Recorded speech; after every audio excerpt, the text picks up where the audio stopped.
ترى الظالمین مشفقین مما کسبوا، تم دیکھو گے قیامت والے دن ظالموں کو کہ وہ ڈر رہے ہوں گے اپنے کرتوتوں کے سبب جو دنیا میں انہوں نے کمائے تھے۔ یہ دنیا میں بھی یعنی جو لوگ برے اعمال کرتے ہیں جب ان کی عدالت میں پکڑ آتی ہے تو وہ اندر سے ضمیر ان کو خود ملامت کر رہا ہوتا ہے کہ اب تو مارے گئے، اب پکڑ کے سوا کوئی چارہ نہیں۔ اور پھر اللہ کی عدالت جہاں کوئی چھڑوا نہیں سکتا، کسی کی دھوں زبردستی نہیں ہے، کوئی جھوٹی گواہی قبول نہیں ہو سکتی، کوئی سفارش قبول نہیں ہو سکتی، جب اللہ تعالیٰ کی بارگاہ میں کو پکڑا جائے گا تو وہ دل ہی دل کے اندر ڈر رہے ہوں گے، لرزاں و ترساں ہوں گے۔ وَهُوَ وَاقِعٌ بِهِمْ، جبکہ وہ عذاب ان پہ واقع ہو کر رہے گا۔ یعنی ڈرنے سے یہ نہیں ہوگا کہ وہ کبوتر کی طرح آنکھیں بند کر لینے سے عذاب غائب ہو جائے گا، وہ جو ڈر رہے ہوں گے وہ واقعی ان کے ساتھ ہو بھی جائے گا۔ دنیا میں تو اکثر اوقات انسان مختلف خدشات یعنی سوچتا ہے، بعض اوقات ہو بھی جاتے ہیں، بعض اوقات نہیں بھی ہوتے ہیں، لیکن آخرت کے بارے میں کوئی یہ نہ سمجھے کہ جس طرح دنیا میں اللہ نے چھوٹ دے دی تھی، پکڑ نہیں فرمائی تھی، آخرت میں بھی اس طریقے سے ڈھیل مل جائے گی۔ نہیں، آخرت کے دن تو اللہ تعالیٰ نے اپنا نام ہی رکھا ہے، لمن الملک اليوم، آج کے دن کس کی بادشاہت ہے؟ للہ الواحد القہار، اس اکیلے قہار کی بادشاہت۔ اللہ نے قیامت کے دن اپنا نام غفور الرحیم نہیں رکھا ہوا، قہار رکھا ہوا، چھایا ہوا سب پر۔ اور ظاہر حقیقت ہے کہ ہزاروں سال کی انسانی تاریخ میں اللہ تعالیٰ نے صبر فرمایا ہے۔ بخاری مسلم کی حدیث ہے کہ اللہ تعالیٰ سے بڑھ کر کوئی صبر کرنے والا نہیں ہے۔ لوگ اس کے لیے اولاد تجویز کرتے ہیں، اسے گالیاں دیتے ہیں اولاد تجویز کر کے، لیکن پھر بھی ان کا رزق بند نہیں کرتا۔ سب سے بڑھ کر صبر فرمانے والا اللہ ہے، لیکن یہ صبر اس دنیا کی زندگی تک ہے۔ آخرت کی زندگی میں اللہ تعالیٰ نے پھر کسی کا لحاظ نہیں کرنا، حق کا وہ تو پھر واضح آ گیا۔ وَمَن يَعْمَلْ مِثْقَالَ ذَرَّةٍ خَيْرًا يَرَهُ وَمَن يَعْمَلْ مِثْقَالَ ذَرَّةٍ شَرًّا يَرَهُ، جس نے ذرے کے برابر بھی نیکی کی ہوگی وہ بھی پیش کر دی جائے گی، اس کے سامنے رکھ دی جائے گی، اور جس نے ذرے کے برابر گناہ بھی کیا ہوگا وہ بھی سامنے رکھ دیا جائے گا۔ یہاں تو اکثر لوگ کہہ دیتے ہیں جی اللہ تعالیٰ نے چھوٹی چھوٹی گلاں نال کی لینا دینا، اور اللہ تعالیٰ ہمارا ذرے کے برابر بھی نیکی کی اجر پاؤ گے، اور ذرے کے برابر گناہ بھی کیا اس کا پھر تم انجام دیکھ لو۔ والعیاذ باللہ تعالی۔ اللہم اجرنا من النار، اللہم اجرنا من النار، اللہم اجرنا من النار، اللہم من احییتہ منا فاحیہ علی الاسلام ومن توفیتہ منا فتوفہ علی الایمان۔ بس وہی بات ہے کہ جی عقل نہ ہوئے تے موجہ ہی موجہ، عقل ہوئے تے سوچیں ہی سوچیں۔ جسے عقل نہیں ہے اسے نہیں پتا کہ اللہ تعالیٰ کتنا ڈاڈا ہے۔ یہاں ہم جب کسی کو وعیدیں سناتے ہیں وہ کہتے ہیں وہ جی کوئی رحمت کی بات کریں، یعنی اللہ تعالیٰ تو سراپا رحمت ہے، یعنی وہ یہ بتانا چاہتے ہیں کہ اللہ تعالیٰ تو چاہتا ہے کہ لوگ گناہ کریں اور بس بغاوت پہ اترے رہے پھر بھی ان کو معاف کر دیں۔ یہ اتنا آسان معاملہ ہوتا تو پھر نبیوں کو نہ بھیجا جاتا، کتابیں نہ نازل فرمائی جاتی۔ جس کو یہ معاملہ پتا ہے اس کے لیے تو پھر زندگی گزارنی مشکل ہو جاتی ہے۔ والذین آمنوا وعملوا الصالحات، وہ لوگ جنہوں نے ایمان قبول کیا اور نیک اعمال اختیار کیے، صرف ایمان نہیں قبول کیا بلکہ نیک اعمال میں استقامت اختیار کی۔ فی روضات الجنات، وہ جنت کے باغوں میں ہوں گے۔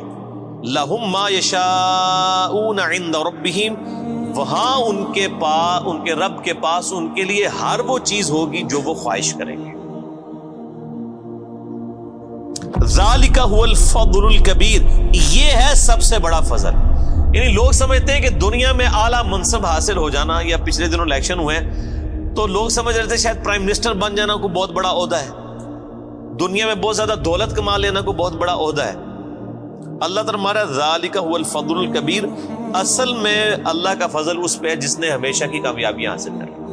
اور لاجیکل بات ہے میرے بھائی، ایک بندے کو بتایا جائے کہ آپ کو اتنی ساری ایفرٹ کے اگینسٹ جو ہے وہ 3 منٹ کے لیے جو ہے وہ بادشاہی ملے گی، اور دوسرے کو بتایا جائے کہ آپ کو اتنی ہی ایفرٹ کے اگینسٹ ہمیشہ کی بادشاہت ملے گی، جس میں موت بھی نہیں آئے گی، جس میں زوال بھی نہیں ہوگا، جس میں بڑھاپا بھی نہیں آئے گا، جس میں بیماری بھی نہیں آئے گی، تو کون سا بیوقوف آدمی ہے جو یہ 3 منٹ کی، اور یہ 3 منٹ کی زندگی آخرت کے مقابلے پہ، آخرت کا جو ایک دن ہے وہ 50,000 سال کا دن ہے، قرآن حکیم میں آیا سورۃ الحاقہ میں۔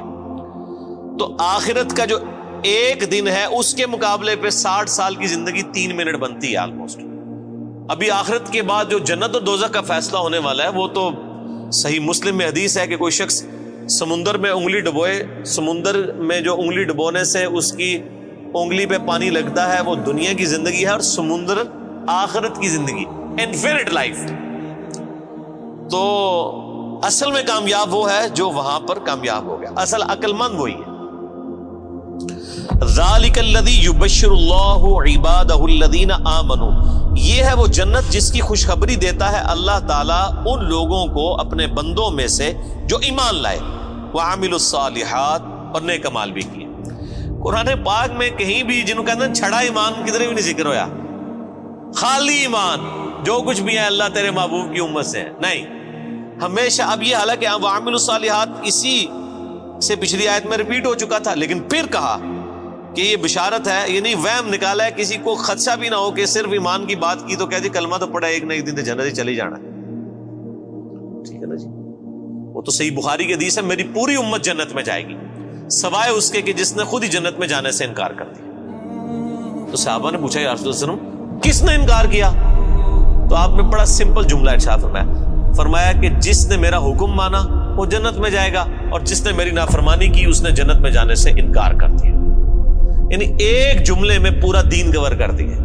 یہاں پہ لوگ کہتے ہیں او جی وہ جناب اور داڑھی چ اسلام دے نہیں ہے نا جی, اور صرف نمازیں ہی تو اسلام نہیں ہے نا.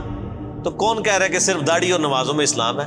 لیکن اسلام میں تو یہ ساری چیزیں موجود ہیں. اسلام میں داڑھی بھی ہے, اسلام میں نماز بھی ہے, اسلام میں حقوق اللہ بھی ہیں, حقوق العباد بھی ہیں, بیویوں کے حقوق بھی ہیں, ماں باپ کے حقوق بھی ہیں, اللہ کے بھی حقوق ہیں.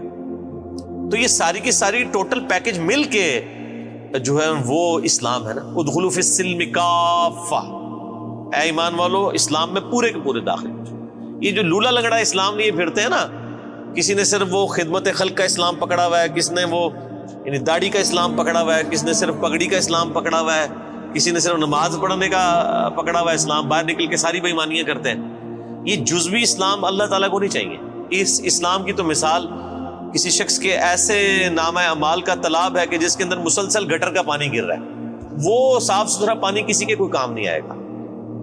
جب اس کے اندر گٹر کا پانی گر رہا ہے اس ملاوٹوں کے ساتھ, حرام خوریوں کے ساتھ, حق تلفیوں کے ساتھ, بدماشیوں کے ساتھ, اس طرح کا دین تو اللہ تعالیٰ کو نہیں چاہیے. اللہ تعالیٰ تو کہتا ہے ٹوٹل پیکج لینا ہے, جس نے داخل ہونا ہے اسلام میں پورے کا پورا داخل ہو, ادروائز اللہ تبارک و تعالیٰ اس کا اسلام جو ہے نا وہ اس کے منہ پہ مار دے گا قیامت کے دن.